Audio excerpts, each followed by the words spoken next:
From Dolly's recipe বুকে সকলকে আমার ভালোবাসা আর নমস্কার জানিয়ে আজকের রেসিপি শুরু করছি।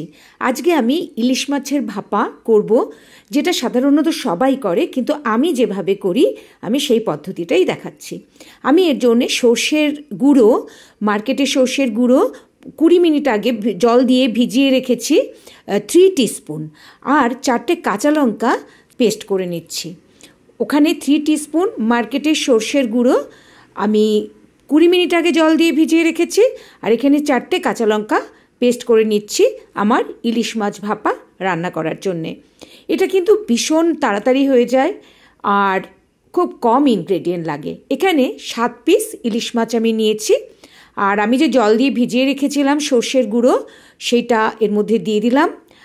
আর এখানে আমি যে কাঁচা লঙ্কা পেস্ট করে রেখেছিলাম সেটাও দিয়ে দিলাম। এবার আমি 1/2 টিস্পুন মতো হলুদ গুঁড়ো দিয়ে দিলাম। এই রান্নাটা এত তাড়াতাড়ি হয়ে যায় আর এত সহজে হয়ে যায়, সময় যেদিন কম থাকবে যদি ঘরে ইলিশ মাছ থাকে এইভাবে করে নিতে পারেন। আর 1/2 টিস্পুন লবণ দিয়ে দিলাম, আপনারা আপনাদের স্বাদ মতো লবণ দিয়ে নেবেন। এখন এখানে আমি সর্ষের তেল দেব, টিস্পুন করেই আমি টিস্পুনেই দেব। আমি এখানে 4 টিস্পুন এখন সর্ষের তেল দিচ্ছি, কারণ পরে আমি আরও 2বার এর সাথে সর্ষের তেল অ্যাড করব, তাই এখন আমি 4 টিস্পুন সর্ষের তেল দিলাম। আর আমি এখানে দই নিয়েছি, ফেটিয়ে নিয়েছি ভালো করে। এখানে 3 টিস্পুন দই আমি দিয়ে দিচ্ছি। দইটা দিলে কিন্তু স্বাদটা অনেক ভালো হয়।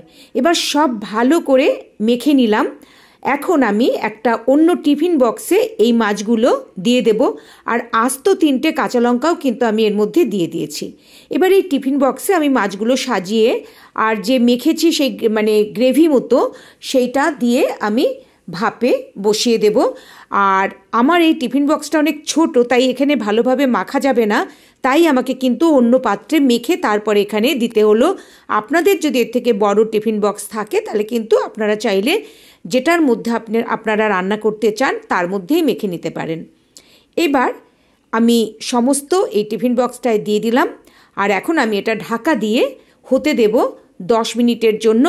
ভাপে আমি এটা রেখে দেব।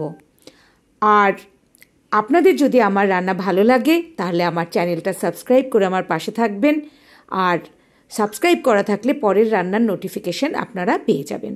এখানে আমি আরও 4 টিস্পুন মতো সর্ষের তেল দিয়ে এবার টিফিন বক্স বন্ধ করে দিলাম, আর কড়াইয়ে জল দিয়ে দিচ্ছি। আমি কিন্তু গ্যাস জ্বালিয়ে দিয়েছি। আমি এখানে এই গ্লাসের 1 গ্লাস মতো জল দিলাম। এখন এই স্ট্যান্ডটা এখানে বসিয়ে দিলাম, আর দেখুন জল গরম হয়ে গেছে। জল গরম হওয়ার পর আমি টিফিন বক্সটা বসিয়ে দিলাম। এখন এটা পুরো ঢাকা দিয়ে লো টু মিডিয়াম ফ্লেমে 10 মিনিট রান্না করে নেব। 10 মিনিট এটা থাকার পর আমি কিন্তু গ্যাস অফ করে দিলাম, কিন্তু টিফিন বক্স ঠান্ডা করে তারপরে কিন্তু আমি এই টিফিন বক্সের ঢাকনাটা খুলব। 10 মিনিট হয়ে গেছে, এখন আমি ঢাকনা খুলে দিচ্ছি, কড়াইয়ের ঢাকনাটা খুলে দিলাম, কিন্তু টিফিন বক্স ঠান্ডা হওয়ার পর তারপর কিন্তু আমি এবার টিফিন বক্সের ঢাকনাটা খুলছি। 5-6 মিনিট বাদে খুলছি। এটা হওয়ার পর দেখুন কেমন হয়েছে, দেখতেও কত সুন্দর হয়েছে। আর একখানা মাছ আমি তুলে আপনাদের দেখিয়ে দিচ্ছি যে কেমন সেদ্ধ হয়েছে। আপনাদের রান্নাটা ভালো লাগলে লাইক আর শেয়ার করার জন্য অনুরোধ রইল, আর অনুরোধ রইল কমেন্ট করে জানাবেন যে আপনাদের রান্নাটা কেমন লাগলো। এবার আমি মাছটা দেখুন তুলে দিচ্ছি। এই যে এরকম হয়েছে। আসলে যেহেতু ইলিশ মাছ এমনি নরম হয়, তার মধ্যে আমি ভাজিনি, পুরো কাঁচা মাছ করেছি, তাই আমাকে কিন্তু এটা খুব সাবধানে তুলতে হলো।